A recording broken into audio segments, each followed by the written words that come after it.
He came home late one night with the impossible in his bag, a breakthrough that would change everything. His wife had dinner ready, candles on the table, wine, her hair still wet from the shower. She kissed him before he could put his bag down. Then there was a bitter taste, and his body stopped working. She sat on the floor and held his head in her lap, wiped the spit from his chin with her thumb, and then she told him the truth. She wasn't from Earth. She had been sent because of him, to slow him down, to push him left when he should have gone right, and when that wasn't enough, to kill him. But here's the part that broke him. He already knew. He had known for months, and he had used it. He had used her. He had used their marriage as a trap, used her love as bait, to pull something impossible out of the sky. She was sent to destroy him. He turned her into the weapon that destroyed her. And when it was over, he still couldn't stop seeing her face. What is up, guys? Welcome back. Today we have two stories from r/no sleep, and these ones are going to stay with you. Enjoy the video, and while you're watching, I'll be out here surviving in Minecraft. He had been married for 10.5 months. Stupid in love. Embarrassing love, the kind where one of them would leave to buy something, and the other would already be texting before they reached the store. They fought too, badly, over nothing, over dishes, over his work at the research institute, over her saying he wasn't really listening, over him saying she always sounded like she was translating normal human emotions from a manual. That one made her cry. He apologized for 2 days. He didn't know then how close he was. The night it happened, he came home late, shaking from coffee and hunger and whatever you call it, when your whole life has just cracked open. He had done it, not the final machine, but the math, the ugly part, the part everyone said was impossible. Star drive, faster than light, he had it in his bag. Dina had dinner ready. That should have scared him right away. Because Dina did not cook when she was happy. She cooked when she was trying not to fall apart. Candles on the table, cheap ones. One had burned down into a sad little blob. Pasta, garlic, wine. She was wearing his shirt. Bare legs. Hair still wet from the shower. She said, "You're late." He said, "You're scary." She laughed, but not right. A little too late. You know how you learn someone. Not the big stuff, the tiny stuff. How they breathe when they're mad. How they say fine when it's absolutely not fine. How they kiss you when they want sex versus when they want forgiveness. That laugh was wrong, but he wanted to ignore it. He wanted dinner and her and that stupid little moment where he got to tell his wife he had done something impossible, so he ignored it. She came over and kissed him before he even put his bag down. Hard kiss, teeth, wine, salt, like she was mad at his mouth. Then there was a bitter taste. His tongue got thick, his fingers went numb, the bag slid off his shoulder and hit the floor. Dina caught him like he weighed nothing. That was another thing she forgot to hide. She lowered him down onto the kitchen tile, gentle, careful, like he was drunk and she was embarrassed for him. He couldn't move. Not couldn't move like panic, couldn't move like his body had been unplugged. He could breathe. Barely. He could see. He could hear. He could feel the cold tile under his cheek. She sat on the floor and pulled his head into her lap. Then she wiped spit from his chin with her thumb. That almost broke him. When someone poisons you and still wipes your mouth, because she can't stand seeing you like that. Your brain doesn't know where to put it. She was crying by then, quietly. Not movie crying, ugly crying. Nose running, shoulders shaking, trying not to make noise. Because even then she didn't want to make it about her. Then she explained, just enough. She wasn't from here. Not from Earth. She had been sent because of him, not because he was special, but because he might become special. Her people had ways of knowing which humans were likely to open certain doors. His name came up. She was supposed to get close, slow him down, push him left when he should have gone right, and she did. For a while, the job he didn't take, the paper he gave up on. The night she pulled him back to bed when he was close to something. The trip she begged him to take right before a deadline. The fights. The endless fights. They had told her to kill him months earlier. She didn't betray them. She stalled. That was all her love was worth in the end. She said humans couldn't be allowed out there. They liked playing with fire too much. Not yet. Maybe not ever. Too fast, too angry, too good at turning pain into tools. She said that part like she hated us. Then she touched his face. Like maybe she was hoping love had finally worn off. It should have been simple. Kill the husband. Take the math. Get on the ship. Her people were coming for her before dawn. He would be dead. His lab would burn in a way that looked like his fault. Clean. That word made him want to laugh, but his mouth didn't work. His wife sat there holding him like she used to after panic attacks. Except this time, she was the reason he couldn't move. He had known for months, not known like he had a photo of her with antennae or whatever.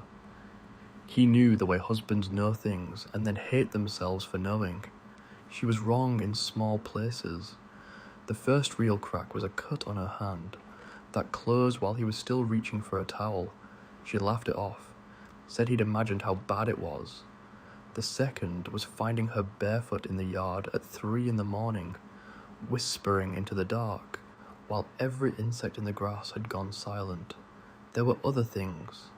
Small things, things you can explain once, maybe twice, until explaining them starts to feel stupider than the truth. He called an old friend of his father's, sat with the phone in his hand for almost an hour. Because making that call meant admitting that the thing in his bed was not his wife in any normal sense. The man didn't sound shocked. That scared him more than anything. He asked 3 questions, very calmly. By the third one, he understood the man already knew what she was. Do not confront her. Do not try to leave. If she thinks you know, you won't survive the night. Then he met the others. Men and women with normal clothes and dead faces. Asking questions nobody should know to ask. Not just about Dina, about their fights, her blood, her sleep. The words she used when she was angry, whether she ever got sick, whether animals acted strange around her, whether lights flickered when she touched them, whether he had ever woken up and found her watching him. Nobody looked shocked enough. They had been chasing this for years. Not aliens exactly, traces, shadows, burned bodies, missing scientists, houses cleaned too well. Bodies found with organs that did not fail. In any way human medicine understood. Nothing whole, nothing useful. They didn't need proof that aliens existed. They needed one alive. But even that wasn't the real prize. The real prize was what came to pick them up. A ship, not another fried transmitter, not a melted implant, a working ship, propulsion, shielding, power, navigation, the actual machinery of how they move through space. Not theory, not guesses. Hardware. So they made him bait. The breakthrough was real, but the timing was fake. The notebook was bait. The public lecture was bait. The little hints he dropped at work were bait. The house was the trap. Under their house was enough human desperation to pull something impossible out of the sky, but only if she called them close. Only if she loved him enough to say goodbye. He used the thing he was angriest about. He used them. At some point, she looked down and saw his face. Not his fear, not his pain, his guilt. Marriage is a curse. You can't hide in your own face. She stopped touching his hair. She whispered, "No." That was all. Just no. Then, how long? He couldn't answer. She looked at the bag on the floor, the notebook, the candles, the windows, all of it, and she understood. He saw his wife die right there, without anyone shooting her, before anything fell from the sky. Whatever she thought they had, whatever little piece of them she believed was clean, it broke. Their marriage was a total sham, a trap with wedding photos on the wall and her hair in his shower drain. She was using him, he was using her. They both had their noble excuses, but when she put her hand on his face, it still felt like home. The lights went out, not like a power outage, like the dark had weight. The windows filled with white. The whole house made this deep animal sound. Metal screamed inside the walls. His teeth hurt. Blood ran out of his nose onto the tiles. Dina crawled off him and tried to stand. She was still trying to reach the back door when the sky tore open. He didn't see a ship. Not clearly. He saw shapes where the stars should be. He saw the yard bending upward like it wanted to leave. He saw Dina in the white light, one hand on the door frame, looking back at him. She could have killed him then. Then the world punched itself inside out. He woke up in a hospital with tubes in him. And two government men pretending to be doctors. They got it. That's what they told him. Intact enough. He didn't care. They didn't tell him about Dina at first. He had to ask 3 times, before one of them finally looked at the other and said, "She got out." He laughed. He thought they meant she had escaped the room. Then they said she had shed the human layer, like it was clothing, like his wife was something she could peel off and leave on the floor. The other one said, "You don't want to see what was underneath?" He asked anyway. They told him what she looked like underneath. He could hear the disgust in their voices. "Sorry you had to live with that," one said. Something soft and deep and awful twisted inside his chest. Not because of what they described, because of how easily they said it, like she had never been real, like those 10.5 months had never happened, like the woman who wiped his chin while she was crying was just a costume all along. He still isn't sure they're wrong. He still isn't sure they're right. The road near his old house is still blocked. They say it's a gas leak. There is no gas line there. Alright, let's keep going. Because that last one was about a monster who might have been the most human person in the room. Our second story tonight is very different. No government men, no ships, just a little girl, locked in a shed by the woman who was supposed to love her, and something in the dark that whispered back. Story 2, Part 1. She always hated going to her grandmother's house. In front of her parents, the old woman played the role of the loving grandmother perfectly. Her lies were the story of a clumsy girl who loved to play there. And she, terrified of what would happen if she said otherwise, agreed with every wonderful tale of how she got her new bruises and cuts. The one thing that kept her going was that her stays were only temporary, at most a few hours, waiting for her parents to get out of work, or come back from their date night, but during one of those date nights, they never came back. Someone had cut the brakes. They never made it to the restaurant, and the only place they had been before that was grandmother's house. It was ruled a freak accident, even though everything said it was anything but. When her maternal grandmother offered to take her in, she felt some relief in her ocean of grief. That relief was short-lived. The other grandmother fought for custody and won, arguing that she would have more normalcy there. Cousins to grow up with, aunts and uncles to spoil her. Her opinion on the matter was never asked. The first day she arrived, the old woman looked down at her and smiled. "You will pay for everything." She trembled at those words, knowing exactly what they meant. Outside the house, in the perfectly kept garden, there was a small shed, full of equipment, not insulated. And according to grandmother, that was where the monster lived. Any time she got tired of her, she would lock her inside and say she hoped this time the monster would eat her. By then she no longer believed in monsters. She had already understood that grandmother was the real one, but she was 8 years old. She had just lost her parents. and the last thing she wanted was to be alone in that shed. So that night when grandmother dragged her there, she screamed her lungs out. She was pushed inside. The door closed without a second glance. She moved some equipment around, made sure no spiders were nearby, was about to lie down when she heard something, or someone. She froze. "Please don't hurt yourself," a voice came from the darkest part of the shed. "Please, it hurts a lot." Small pale hands with ruptured knuckles came out of the darkness. She tried to back away. There was nowhere to go. Those tiny hands that matched hers in size, so broken, full of unhealed gashes and bruises, and when she finally looked up, a girl stood there, looking at her in as much surprise as she felt.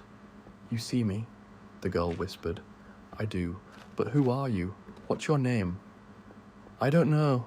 The girl's voice trembled, so she gave her one. "Iria." When she extended her hand, the moment Iria touched it, her heart raced. Dizziness led to nausea. Her vision blurred for a second, and then everything was back to normal. She sat down and looked at the girl properly for the first time, and noticed something both familiar and strange. An eye freckle, just like her father's, just like hers. "We both have the same freckle. Maybe we are sisters." "That would be nice," Iria smiled, and just like that, she had decided, Iria was her sister, and they would be the best of friends. The weeks that followed were the strangest of her life.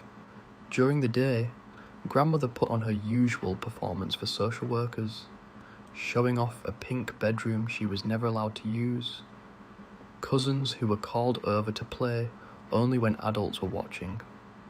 But at night, when the shed door closed behind her, there was Iria. She started looking forward to those nights. She started intentionally making grandmother angry just to be sent there. She didn't care about the hitting anymore, because it meant time with her sister. She snuck in sandwiches, made them bracelets from stolen beads and thread.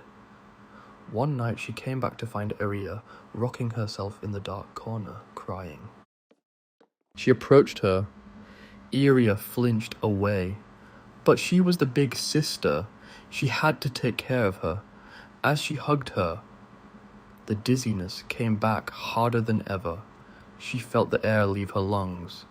The darkness became too heavy to hold. "No!" Iria screamed. And suddenly, she could breathe again. She hadn't even noticed she had stopped. "I don't want you to die," Iria cried. The world went silent for a moment. She was going to die, just like her mom and dad had. "Iria, I won't die," she said quietly. "I have to take care of you." She handed her the bracelet with the heart-shaped bead, made sure not to let their skin touch. "I don't want to lose you," Iria whispered. "I was alone for so long, and finally I have you. I have a sister. I don't want that to ever end. As long as we are both wearing these bracelets, we will always be together." It was grandmother who finally broke things open. She found the bracelet on her wrist the next morning, screamed about stolen beads, threw her across the room, and came at her with a heavy lamp. She ran. The only place she could think to go was the shed. She threw the door open, grandmother's hand still in her hair, and screamed Aria's name. Grandmother froze. Her face contorted in something she had never seen there before. Terror. "This can't be." Her voice trembled. For the first time, Iria walked out of the shed, followed by the darkness that always embraced her. She walked directly to grandmother, looked her in the eyes, reached down and picked up the mallet from the floor and dropped it. "It's time," Iria said calmly. As she took hold of grandmother's hand, she watched the old woman shudder the way she always did when Iria touched her. But unlike her, she tried to let go.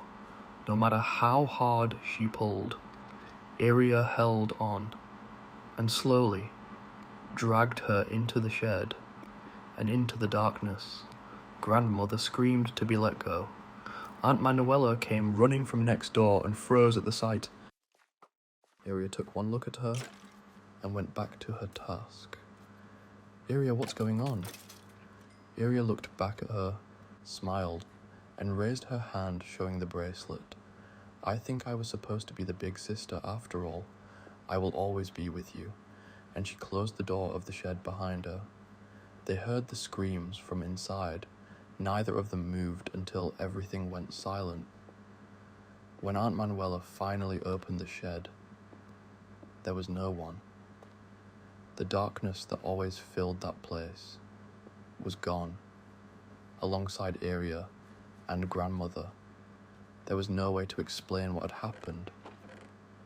So Aunt Manuela just said that one day, Grandmother was gone, to who knows where. She went to live with her maternal grandmother after that, and she could finally be a child again. Years later, she learned that Iria's real name had been Dolores. She was her father's older sister. Grandmother had hated her, and one day she went missing. Everyone assumed she was a rebellious child. But now she thinks she knows what really happened. She is now a mother to a girl, born with the same freckle on her eye. She named her Iria after the girl who was her friend, her sister, and her protector. She still wears the bracelet and hopes that somewhere Iria knows she still thinks of her. And that is where we leave it tonight. 2 stories. A woman who was sent to destroy a man, and somewhere in the middle of it became something she was never supposed to be, and a little girl locked in a shed who found the one thing that place was never supposed to have, someone who loved her back. If either of these stayed with you, drop a comment telling me which one hit harder. I read every single one. See you in the next one.